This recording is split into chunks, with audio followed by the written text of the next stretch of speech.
দেখুন এই বাচ্চা বাচ্চা মেয়েগুলো মাটির ওপর থেকে প্রায় 30 থেকে 40 ফুট নিচে জল নিয়ে উঠছে কত কষ্ট করে। খাবার জল, আমরা এদিকে খাবার জল প্রতিদিন কতই না নষ্ট করে ফেলি।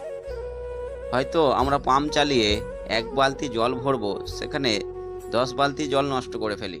আর এইখানে আপনারা একবার দেখুন জলের কত হাহাকার ধরে গেছে। এখনো পর্যন্ত ভারতবর্ষ যেখানে 2026 সালে এতটা উন্নত হয়ে গেছে, এখনো পর্যন্ত কয়েকটি ভারতবর্ষের মধ্যে এলাকা রয়েছে সেখানে জলের হাহাকার দিন রাত লেগেই রয়েছে। তারা জলের জন্য কতই না কষ্ট করছে। এই বাচ্চা বাচ্চা মেয়েগুলো যেখানে এদের পড়াশোনা করবার বয়স, সেখানে এরা